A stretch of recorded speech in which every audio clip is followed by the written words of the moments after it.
같이 나눌 하나님의 말씀은 누가복음 11장입니다. 누가복음 11장 33절부터 36절 말씀까지 보겠습니다.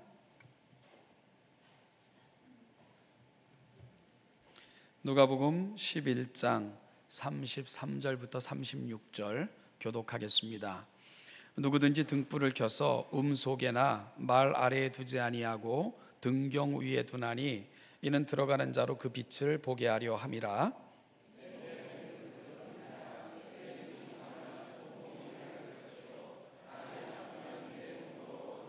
그러므로 내 속에 있는 빛이 어둡지 아니한가 보라. 등불의 빛이 너를 비출 때와 같이 온전히 밝으리라 하시니라. 아멘. 몸이 1000냥이면 눈은 900냥이라는 옛 말이 있습니다. 그만큼 눈이 귀중하고 소중하다는 의미겠죠. 여러 가지 장애를 안고 살아가시는 분들의 많은 어려움들을 우리가 이렇게 지켜보면 이구동성으로 하는 말이 그 중에서 가장 힘든 것은 보지 못하는 거다, 이렇게 말씀하시는 것도 이와 같은 것들을 대변하는 듯합니다. 그래서 그런지 성경도 이 신체의 많은 부위들 중에 눈으로 여러 가지 것들을 표현해내는 그런 다양한 표현들이 있는 것을 살펴볼 수 있게 되는데요. 이 성경의 표현들을 보면 눈을 단순하게 육체의 어떤 신체 중 일부인 육체적 기능으로서의 눈을 이야기하는 것도 있지만, 또한 여러 가지 용도, 또 여러 가지 표현을 위해 이 눈을 관용적으로 사용하는 것도 우리가 흔히 보게 됩니다. 이 인간의 육체 중에 눈이라는 말이 사실은 처음 등장하는 게 창세기 2장인데요. 창세기 3장인데 3장에 보면 2장이겠죠. 2장에 보면 선악을 알게 하는 나무를 하나님께서 지정하시고는 이 나무의 열매를 맺으면 눈이 밝아질까 이렇게 염려하시는 하나님의 말씀이 있는데요. 이 눈이 밝아질까 염려하는 것은, 여러분, 눈이 밝아지면 좋겠죠. 그런데 이것은 육체적 눈이 시력이 좋아진다 이런 뜻이 아니고 삶의 주관자가 바뀐다 하는 것을 관용적으로 표현해내고 있는 겁니다. 그런가 하면 무언가 새로운 사실을 알게 될 때 눈이 밝아졌다 이렇게 표현하기도 하고요. 또 무언가 신속히 지나가는 것을 표현하기 위해서 눈 붙일 겨를도 없다, 이런 표현들을 사용하기도 합니다. 눈이 흐리지 아니하였다 하는 말은 시력이 나빠졌다기보다는 아직도 기력이 쇠하지 아니하였다 이런 말로도 대용되기도 하고요. 심지어 무언가를 주목할 때는 눈을 들어 라는 표현을 사용하시므로 새로운 국면 전환 아니면 새로운 사고의 전환을 설명하는 데 또 눈이 사용되기도 합니다. 오늘 본문도 이 눈이라는 말이 사용되고 있는데요. 특별히 오늘 본문에서는 눈을 등불에 비유하여 설명하고 계신 것을 보게 됩니다. 내 몸의 등불은 눈이라. 내 눈이 성하면 온몸이 밝을 것이요 만일 나쁘면 내 몸도 어두우리라. 34절에서 주님이 그렇게 말씀하셨죠. 눈을 등불에 비유하여 몸과의 관계를 설명하고 계신 겁니다. 자, 그렇다면 오늘 본문에서 등불과 눈은 어떤 면에서 이렇게 비교되고 있는 것이고, 예수님은 눈을 등불에 비유하시면서 무엇을 알려주시고자 하는 걸까? 오늘 우리가 찾고자 하는 답은 바로 이 질문에 있습니다. 이것을 이해하기 위해서 우리가 두 단계를 거쳐야 되는데요. 첫 번째 단계는 등불의 사용과 역할에 대한 이해이고요. 다음 단계는 눈을 등불로 비유한 그 의미가 갖고 있는 정확한 뜻은 뭘까 하는 것을 이해하셔야 됩니다. 자, 그럼 먼저 등불의 역할을 설명하고 있는 33절을 먼저 좀 살펴보도록 할까요? 우리 33절 다시 한번 같이 읽어보도록 하겠습니다. 시작. 누구든지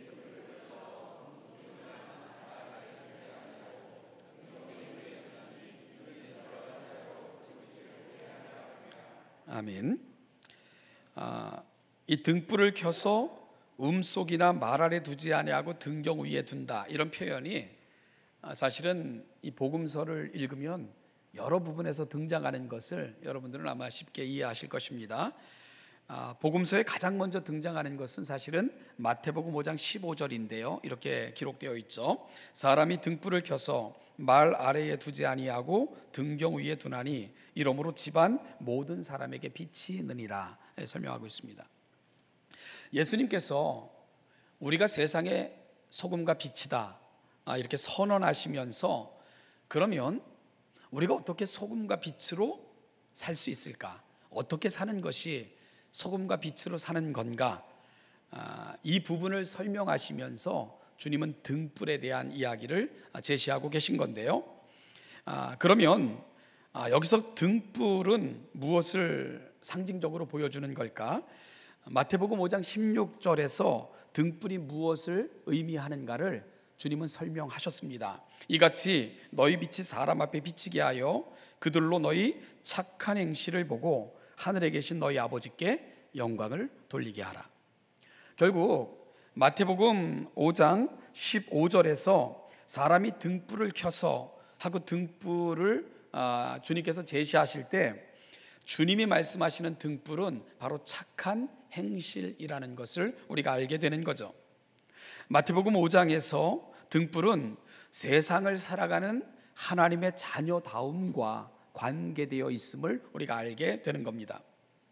여러분, 그리스도인들은 세상의 빛으로 소금으로 부름을 받은 겁니다. 여러분들은 빛과 소금이 되기 위해 이 자리에 있는 것이 아니고요, 여러분들은 빛과 소금입니다.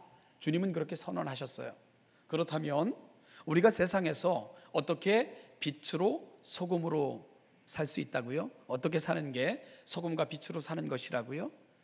주님은 착한 행실이 바로 소금과 빛으로 살아가는 방법이라고 설명하고 계신 겁니다. 저희 교회도 제가 보기에 왼쪽에 보면 너희는 세상의 소금이라, 여러분 선언입니다. 선언. 그 뒤에 보면 너희는 세상의 빛이라. 이렇게 우리의 존재, 우리의 우리됨이 뭔가 하는 것을 글귀로 여러분들에게 또 선언해 주고 있는데요.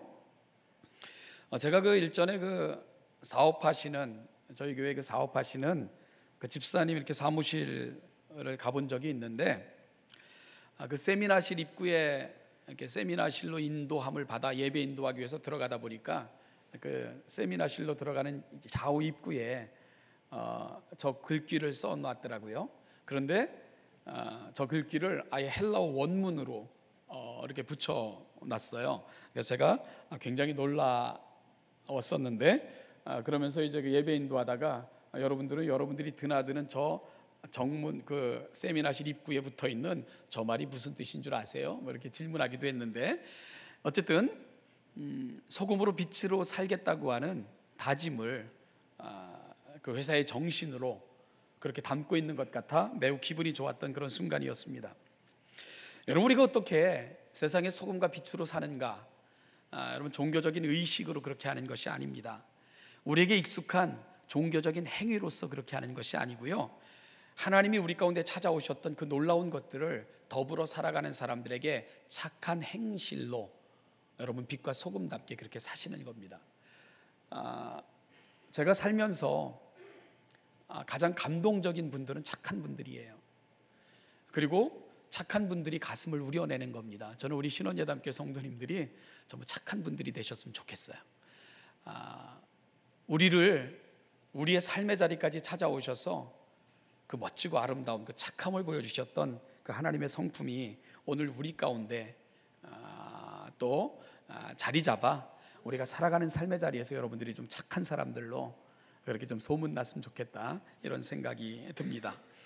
사랑하는 여러분, 우리는 소금이고 빛입니다. 그리고 우리를 등불이라고 표현하고 계십니다. 우리가 어떻게 세상의 등불이 될까? 너희 착한 행실로 너희 빛을 드러내므로 소금과 빛이 되거라. 주님은 그렇게 말씀하고 계신 겁니다. 이와 비슷한 구절이 또 나타나는 본문은 마가복음 4장 21절입니다. 이렇게 기록되어 있죠. 또 그들에게 이르시되 사람이 등불을 가져오는 것은 말 아래에나 평상 아래에 두려함이냐 등경 위에 두려함이 아니냐, 이렇게 주님께서 질문하시는 부분인데요. 사람이 등불을 켜거나 가져오는 이유가 뭡니까? 등경 아래, 평상 아래, 평상 아래는 뭐 침상 밑에, 뭐 침대 밑에, 아니면은 또 말 아래. 여러분, 이 특징이 뭐죠? 빛이 비치지 못하는, 가두어두는 그런 공간을 말하는 거잖아요. 근데 사람이 등불을 가져오거나 등불을 켜는 것은 비치려 함이지, 켜서는 뭐 이게 침대 밑에 놓거나 아니면 말 아래 놓음으로 그 빛들이 비치지 못하게 하는 것은 등불을 켜는 아무 의미가 없겠죠. 등불을 가져오는 아무 이유도 없을 것입니다. 자, 그렇다면 마가복음 4장 21절에서 또 그들에게 이르시되 사람이 등불을 가져오는 것은 말 아래에나 평상 아래에 두려 함이냐, 아니면 등경 위에 두려 함이냐 라고 주님께서 이 부분에서 이 말씀을 하시는 이유가 뭐고, 마가는 이 본문을 어떤 의도로 사용하고 있는 걸까? 이걸 살펴볼 필요가 있습니다. 이 마가복음을 보면 이 말씀, 이 구절은 씨 뿌리는 자의 비유, 씨 뿌리는 자의 비유 아시죠? 4가지 마음밭을 통해 주님께서 하나님의 나라를 설명하셨던 그 부분이죠. 그 씨 뿌리는 자의 비유 바로 다음에 오늘 이 등불에 대한 이 비유가 등장하는 것을 보게 됩니다. 그리고 이 등불의 비유를 말씀하신 다음에는 또다시 하나님의 나라에 대한 비유로 또다시 확장되는 것을 우리가 보게 됩니다. 구조를 보면 이 등불에 대한 이야기가 하나님의 나라를 설명하는 씨 뿌리는 자의 비유와 또 다른 비유 사이에 그렇게 들어가 있는 것을 우리가 보게 되는 거죠. 그러니까 여러분, 이 구절은요, 하나님의 나라 확장을, 작게 시작됐지만 그 나라가 놀랍게 확장되어지는 그 이야기를 하시면서 등불의 비유를 그 사이에 마가는 끼워 넣음으로 이 특별한 역할을 강조하고 있는 그런 형태가 되는 겁니다. 그러면 이 마가의 본문 속에서 이 구절이 의미하는 것은 뭘까?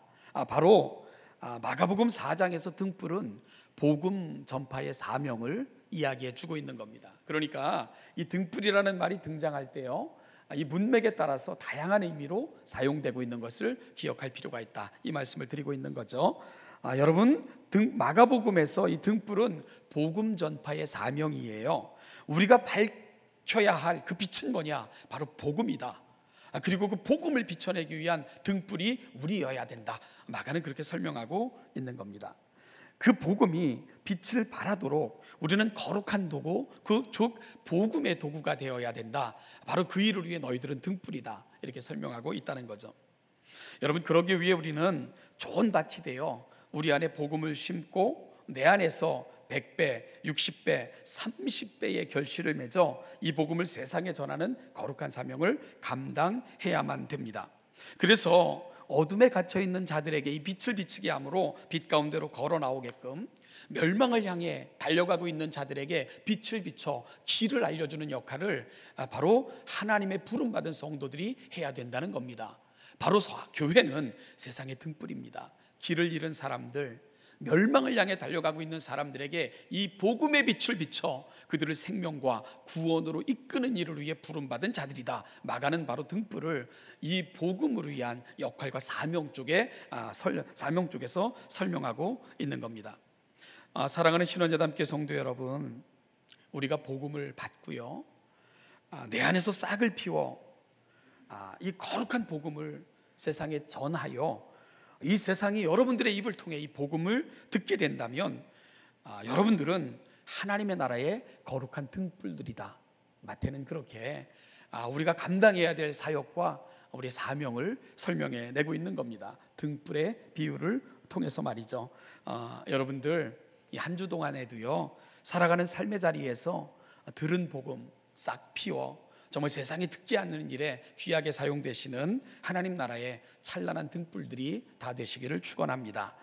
우리가 이 본문을 다시 만나게 되는 것은 누가복음에서인데요, 누가복음은 특별히 두 부분에 이 말씀이 나타나고 있는 것을 보게 됩니다. 먼저는 8장 16절인데요, 누구든지 등불을 켜서 그릇을 덮거나 평상 아래에 두지 아니하고 등경 위에 두나니 이는 들어가는 자들로 그 빛을 보게 하려 함이라, 이렇게 설명되어져 있고요. 그리고 오늘 본문 33절에서 이 말씀이 다시 등장합니다. 내 몸의 등불은 눈이라. 내 눈이 성하면 온몸이 밝을 것이요 만일 나쁘면 내 몸도 어두우리라 하면서 등불에 대한 비유가 다시 등장하는 것을 보게 됩니다. 이 누가복음 8장 16절 우리가 볼 것 같으면 이 누가복음 8장 16절 바로 앞에도요 씨 뿌리는 자의 비유가 등장하고 있는 것을 보게 되고요. 그리고 오늘 본문 이 등불이 등장하는 이 바로 앞에 본문은 어떤 이야기가 등장하고 있었죠? 우리가 지난주에 살폈던 내용입니다. 표적을 요청하는 그 세대를 향해 주님께서 두 가지 이야기를 들려주셨죠. 어떤 이야기입니까? 요나의 이야기를 듣고 회개한 니느웨의 성 사람들의 반응과 또 한 가지 비유는 뭐였죠? 남방 여왕에 대한 그런 이야기를 주님께서 표적을 구하는 자들에게 내가 제시할 표적은 이것이다 하며 들려주셨던 말씀을 지난주에 우리가 나누었죠. 여러분 누가복음 8장과 그 11장에 등장하는 등불의 비유 직전에 등장하는 본문들이 강조하는 것이 뭐겠습니까? 8장 앞에는 씨 뿌리는 자의 비유가 등장한다고 말씀드렸고요. 그리고 오늘 본문 앞에는 바로 그 요나의 비유를 들은 요나의 선언을 듣고 회개한 니느웨 성 사람들의 이야기와 남방 여왕의 이야기가 들려있다. 그러면 이 등불이 등장하는 본문 바로 앞에 등장하는 본문들이 강조하는 바가 뭔지 아시겠어요? 바로요 말씀을 강조하고 있는 거예요. 말씀을 강조하고 있는 겁니다. 사실 우리가 복음서를 읽어보면 마태복음, 마가복음, 누가복음에는 이 씨 뿌리는 자의 비유가 다 등장을 합니다. 그런데 이 씨 뿌리는 자의 비유가 내용은 비슷하지만 강조점은 각각 다르다는 것도 우리가 이해할 필요가 있는데요. 누가복음에서는 이 씨 뿌리는 자의 비유를 통해 무엇을 강조하고 있는가? 말씀의 중요성을 강조하고 있다는 겁니다. 말씀의 역할과 그 말씀 앞에 우리는 어떻게 서야 되는가 하는 것을 강조하고 있다는 거예요. 누가복음 8장에서 누가는 네 가지 밭의 비유를 통해서 하나님의 말씀 앞에 어떻게 나아가야 되며 그 말씀의 역할은 무엇인가를 설명하고 있습니다. 여러분, 우리가 말씀 앞에 어떻게 나아가야 되죠? 좋은 밭처럼 하나님의 말씀 앞에 나아가야 된다는 것입니다. 네 가지 밭 중에 좋은 밭에 뿌려진 씨앗을 통해 이 부분에 대한 답을 누가는 제시하고 있는 건데요. 이렇게 설명하고 있습니다. 좋은 땅에 있다는 것은 착하고 좋은 마음으로 말씀을 듣고 지키어 인내로 결실하는 자니라. 즉 말씀 앞에 착하고 좋은 마음으로 나아가야 될 것과 그 말씀에 귀를 기울이고 말씀을 가슴에 담고 지킬 것과 그러므로 인하여 인내함으로 결실을 요청하는 것, 여러분 이것이 바로 좋은 밭이 가져야 될 조건으로 그렇게 제시하고 있는 거죠. 이 말씀 앞에 서는 사람들에게 중요한 것이 뭐라고요? 좋은 밭이 되어야 됩니다. 그러면 어떻게 하면 우리 마음이 결실에 이르는 좋은 밭이 될 수 있을까? 조건은 착하고 좋은 마음으로 말씀을 들어야 된다는 것입니다. 여러분 오늘 그 장로님께서도 그런 기도하셨는데요. 내 선입견 혹은 내 알량한 지식들 혹은 여러분들이 그저 그런 것처럼 그 오랜 세월 붙들고 살아오셨던 경험들 혹은 잘못 알아 잘못 깨달아짐으로 내 안에 형성된 그릇된 신앙관념들, 이런 것들을 제거하셔야 됩니다. 그리고 하나님의 말씀 앞에 가장 진실되고 거짓 없게 나를 살펴 하나님의 말씀이 내 마음밭에 뿌리를 내리도록 그 간절히 사모하면서 하나님의 말씀 앞으로 나아가셔야 됩니다. 그럴 때 그 마음판에 말씀이 뿌리를 내리는 거예요. 그리고 그 마음판에서 말씀이 자라게 되는 것입니다. 그리고 결국은 그 마음판에서 말씀이 열매와 결실을 맺게 되는 거예요. 여러분, 그러면 이 말씀은 하루아침에 맺혀지는 것이 아니고요, 마치 농부가 이 봄에 정성스럽게 씨앗을 준비하여 밭을 갈고 씨를 뿌립니다. 그러면 끝이 아니잖아요. 그 다음부터는 물을 대고 잡초를 제거하고 필요하면 약도 주고 정성껏 가두고 정성껏 거두고, 이럴 때 그 오랜 세월의 결실로 열매가 맺혀지는 것 아니겠습니까? 신앙의 열매요, 그거 하루아침에 맺혀지는 것이 결코 아닙니다. 여러분, 내가 어느 날 갑자기 은혜 받았다고 해서 신앙의 열매가 우리에게 맺혀지는 게 아니라는 거예요. 먼저 하나님의 말씀 앞에 간절함으로 그리 나아가셔야 됩니다. 그리고 그 말씀 앞에 좋은 밭이 되기를 사모하셔야 돼요. 그렇게 말씀을 받고 그 말씀을 놓치지 않도록 우리 마음속에 담아내셔야 됩니다. 그리고 그 말씀을 담아내는 유일한 방법이 뭔지 아세요? 말씀을 실천하는 거예요. 말씀을 지키거나 여러분 순종하지 않으면 말씀은 우리 마음밭에 결코 담겨지지 않아요. 그리고 말씀이 담겨지지 않으면 그 말씀은 결실할 수가 없습니다. 그래서 누가복음에서 8장 15절에서 좋은 땅에 있다는 것은 착하고 좋은 말씀으로, 좋은 마음으로 말씀을 듣고 지키어 인내로 결실하는 자니라. 누가는 그렇게 주님의 말씀을 소개하고 있는 겁니다. 여러분, 그 주변에 흠모할 만한 그 신앙의 인격과 덕목을 갖춘 분들을 여러분은 이렇게 생각나시는 분들이 있으세요? 그분, 신앙의 그 흠모할 만한 신앙의 인격과 덕목을 갖춘 분들, 이런 분들이 여러분 머릿속에 이렇게 스치고 지나가시는 분들이 있나요? 그렇다면요, 그분들을 한번 주의해서 살펴보십시오. 이런 특징이 분명히 있을 것입니다. 그분들은 예배 태도가 달라요. 간절함으로 말씀 앞에 나아가고요, 그 말씀을 마음판에 새기고요, 그 말씀대로 살고자 애쓰고 지키고자 애를 씁니다. 그리고 무릎으로 하나님과의 만남을 지속하면서 끊임없이 자신을 살펴 하나님 앞에 회개에 이르는 분들, 그분들만이 신앙의 인격이 성숙함에 잘할 수 있어요. 이런 과정을 거치지 않고 우리의 신앙이 성숙한가 결코 이루어지지 않습니다. 인내로 결실하는 겁니다. 하나님의 말씀을 받아, 그것도 간절함으로 받아 우리의 마음판이 좋은 밭이 되기를 간절히 소망하며 그 말씀을 우리 마음판에 담아내기를 힘쓰고, 그리고 놓쳐지지 않도록 우리가 들은 말씀, 깨달은 말씀을 실천하고, 그리고 인내함으로 그 말씀을 붙들고 살아갈 때 거기에 신앙의 아름다운 결실이 열매로 맺혀지게 되는 겁니다. 흠모할 만한 신앙의 인격과 덕목은 그렇게 만들어지는 겁니다. 이러한 강조는 오늘 우리가 읽은 본문 바로 앞에서도 확인한 바인데요, 여러분, 예수님께서 이 시대가 가야 될 표적으로 표적을 구하는 세대에게 두 사건, 두 이야기를 들려주셨잖아요. 바로 요나의 선언, 요나의 메시지를 듣고 회개했던 니느웨 성 백성들의 이야기와 또 한 가지는 남방 여왕의 이야기를 들려주셨지요. 여러분, 요나의 증거를 받은 니느웨의 백성들이, 니느웨의 성에 거하는 그 백성들이 보여줬던 모습이 뭡니까? 그 말씀을 들었을 때에 그 말씀 앞에 왕으로부터 백성에 이르기까지, 심지어 짐승들에게까지 금식을 명하면서 그 말씀 앞에 즉각적인 반응과 죽게 되었음을 고백하며 회개함으로 나아갔던 것, 그것이 바로 니느웨의 성 백성들이 말씀 앞에 보여주었던 모습입니다. 그런가 하면요, 여러분, 이 남방 여왕이 보여줬던 모습은 어떻습니까?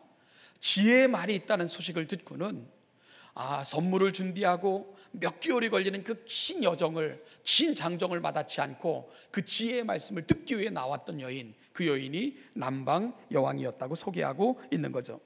그 여왕은 세상의 금은보화보다 지혜의 말을 사랑했던 여왕입니다. 그 지혜를 구하기 위해 모든 것을 투자해도 아깝지 않다고 생각했던 여왕, 바로 남방 여왕이었지요. 그럴 때 그 여왕은 그 지혜를 만날 수 있었고 그 지혜를 직접 듣고 볼 수 있었던 것입니다. 여러분, 하나님께서 그 여왕에게 어떤 선물을 주셨을까? 저는 아마 지혜의 여왕으로 그리 그 여왕을 세워주시지 않았을까, 이런 상상을 해보게 됩니다. 사랑하는 여러분, 말씀 앞으로 나아가셔야 됩니다. 요나의 말을 들었던 니느웨의 성 백성들처럼 지혜의 말이 있다는 소식을 듣고는 모든 것을 준비하여 희생하며 달려갔던 남방 여왕들처럼 오늘 우리가 하나님의 말씀 앞에 그렇게 서야 된다는 것입니다. 이 말씀 앞에 나를 공개하고 간절함으로 받고 그 말씀을 가슴에 담아 우리 삶이 그 말씀 앞에 민감하게 나아갈 때 바로 우리가 하나님 앞에 놀라운 역사를 만들어낼 수 있다는 겁니다. 마귀가 여러분들의 마음을 빼앗게 하면 안 됩니다. 여러분, 생각 없이 앉아 있다가 예배를 소홀히 하다가 우리가 그 말씀 앞에서 우리에게 주신 하나님의 말씀을 소홀히 여기면 어떤 결과가 나타난다고요? 마귀가 가장 좋아하는 마음이 되는 거예요. 그러면 우리가 문의는 그리스도인 같은데 정말 우리의 심령을 하나님의 말씀으로 그 은혜로 채우고자 하는 그 노력을 그치는 순간 여러분, 마귀는 자기보다 더 센 귀신 7을 데리고 와서 그 공간들을 채우게 되는 겁니다. 그럼 어떤 결과가 나타나게 된다고요? 그 마음이 황폐하게 되는 겁니다. 그리고 더 무서운 것은 그런 마음은요, 문의는 그리스도인인데 여러분, 마귀의 도구가 되기 십상이라는 거예요. 그것을 바로 주님께서 오늘 본문을 통해서 경고하고 계시지 않습니까? 오늘 본문이 바로 그런 맥락에서 저와 여러분들에게 주시는 말씀으로 우리가 읽어낼 수 있어야 됩니다. 누구든지 등불을 켜서 속에나 말 아래에 두지 아니하고 등경 위에 두나니 이는 들어가는 자로 그 빛을 보게 하려 함이라. 등불을 켜서 등경 위에 두라는 거예요. 그래야 집안에 들어가는 자에게 그 빛을 보게 할 수 있다는 거죠. 그러면서 우리 눈을 등불에 비유하고 있습니다. 등불을 켜서 사발 속이나 서랍장 안에 놓지 않는 이유가 뭐라고요? 그것은 집 안에 들어오는 자들로 하여금 그 빛을 보고는 길을 찾을 수 있도록 도와주기 위해 그리해야 된다고 말씀하시면서 우리 눈을 등불에 비유하는 것은 우리 눈의 역할이 그와 같다는 것을 설명하시기 위함입니다. 우리 눈이 마치 등경 위의 빛처럼 정확한 역할을 한다면 온몸이 밝을 것이지만 우리 눈이 나쁘거나 온전한 역할을 감당하지 못하면 온몸이 어두울 것이라고 경고하고 계신 겁니다. 우리의 눈은 우리 온몸을 밝혀주는 등불로 주님은 그렇게 제시하고 계신 겁니다. 자, 그렇다면 여러분, 여기서 눈은 구체적으로 무엇을 말하고 있는 것일까? 이 본문에서 눈이 의미하는 정확한 의미는 뭘까? 바로 오늘 본문이 위치하고 있는 전후 문맥을 살피면 주님께서 눈을 등불로 비유하시는 정확한 의미가 무엇인지를 우리가 발견할 수 있게 됩니다. 등불이 등장하는 본문 바로 앞뒤 문맥을 우리가 살피면 여러분, 주님께서 너희의 등불은 눈이다 하고 말씀하셨을 때 그 눈이 의미하는 것이 뭔지를 알 수 있게 되죠. 그게 뭡니까? 하나님의 말씀입니다. 하나님의 말씀이 바로 등불처럼 우리 온몸과 영혼을 비춰내는 빛이다. 그리고 그것이 바로 눈이다 라고 말씀하고 계시는 거죠. 하나님의 말씀이 우리 인생의 눈입니다. 하나님의 말씀이 얼마나 우리 안에 제대로 자리를 잡고 자라나서 얼마나 많은 우리 인생의 영역에 영향을 주느냐에 따라 우리 인생의 밝은 빛이 드나드는 그런 아름다운 방이 될 수도 있고요, 아니면 곰팡이가 자라는 음습한 지하실도 될 수 있다는 것을 주님은 말씀하고 계신 겁니다. 그래서 메시지 성경이라는 그 번역서는 이 부분을 이렇게 설명하고 있습니다. 네가 경의와 믿음으로 눈을 크게 뜨고 살면 내 몸은 빛으로 가득해진다. 네가 탐욕과 불신으로 곁눈질하고 살면 내 몸은 음습한 지하실이 된다. 내 몸이 곰팡이 나고 어두침침하게 되지 않으려면 눈을 크게 뜨고 살면서 내 등불이 계속 타오르게 하여라. 빛이 가장 잘 드는 내 방처럼 내 삶에도 늘 빛이 잘 들게 하여라. 이렇게 설명하고 있습니다. 여러분, 그러면서 주님은 이렇게 부탁을 하십니다. 그러므로 내 속에 있는 빛이 어둡지 아니한가 보라. 네 속에 있는 빛이 어둡지 아니한가 보라. 사랑하는 여러분, 우리 안에 하나님의 말씀이 선명하게 담겨져 있습니까? 우리 안에서 그 하나님의 말씀이 선명한 빛을 주고 있습니까? 그 하나님의 말씀을 통해서 오늘 내가 어떻게 살아야 되며 하나님의 기대가 무엇이고 나를 부르시면서 하나님이 내게 갖고 계신 그 소망이 무엇인가, 그 빛이 우리 안에 환한 빛을 우리 영혼과 우리 삶에 비치고 있습니까? 그러면 우리 영혼의 빛이, 등불이 비치고 있는 거예요. 그런데 이 부분에 대해서 오늘 나의 부르심의 의미가 무엇이고, 오늘 하나님의 자녀로 부름받은 내가 어떻게 살아야 되며, 오늘 하나님은 나에게 무엇을 요청하고 계시고, 오늘 나의 삶의 자리에서 내가 어떻게 살아내야 되는가에 대해서 우리가 여전히 분명하지 않다면, 여러분, 우리는 음습한 지하실에 갇히어져 있는 겁니다. 그러면 황폐함이 심하게 되는 거예요. 그러면 마귀가요, 그 자리를 차지하고 앉아서 우리를 그의 도구로 그렇게 삼아 버리는 것입니다. 사랑하는 신원여담교 성도 여러분, 늘 말씀 앞에 착하고 좋은 마음으로 서시는 우리 모든 성도들 되시기를 간절히 축복합니다. 간절함으로 말씀을 받고요, 깨닫기 위해 하나님, 이 말씀을 내 마음속에 새겨주십시오. 간절히 구하며 하나님 앞에 나아가십시오. 그리고 살아가는 삶의 자리에서 여러분, 이 말씀을 지키기 위해 하나님, 듣고 잊어버리는 자가 아니라 내가 들은 말씀, 내가 깨달은 말씀을 나의 삶의 자리에서 실천하며 살 수 있도록 도와달라고 간절히 구하며 무릎으로 여러분의 일상을 살아내시는 복된 성도들 되시기를 소망합니다. 늘 물으십시오. 내 속에 있는 빛이 어둡지 아니한가? 내 속에 있는 빛이 어둡지 아니한가? 사랑하는 여러분, 오늘 그 빛을 밝히시기를 축복합니다. 간절히 구하여 그 말씀이 여러분의 인생을 비치게 함으로 말미암아 여러분의 눈이 온몸을 밝게 하는 것처럼 그 빛이 여러분의 인생 전체를 밝히고 더불어 살아가는 사람들에게도 아름다운 등불이 되어주시는, 그래서 길을 잃은 세대가 길을 찾아 하나님 앞에 나오는 놀라운 역할을 감당하시는 신원여담교회 모든 성도들 되시기를 주님의 이름으로 축복합니다. 기도하겠습니다. 하나님 아버지, 은혜와 사랑을 감사합니다. 오늘도 이 아침 우리를 이 자리로 불러주셔서 하나님 앞에 이르게 하신 거 너무너무 감사합니다. 하나님 아버지, 오늘 하나님의 말씀이 우리 인생에 비치며 등불이라고 말씀해 주셨습니다. 하나님, 그 등불이 우리 인생 가운데 얼마나 밝은 빛을 비추고 있는가 다시 한번 돌아보면서 사모하고 구하여 그 말씀이 우리 인생의 빛이 되어 우리 인생을 비추어내고 그 빛을 따라 우리도 온전함에 이르고 구원함에 이를 뿐만 아니라 세상을 구원하는 자들로 또 다른 등불이 되어줄 수 있는 아름다운 신원여담교회 모든 성도들이 되게 하여 주시옵소서. 감사드리며 예수님의 이름으로 기도하옵나이다. 아멘.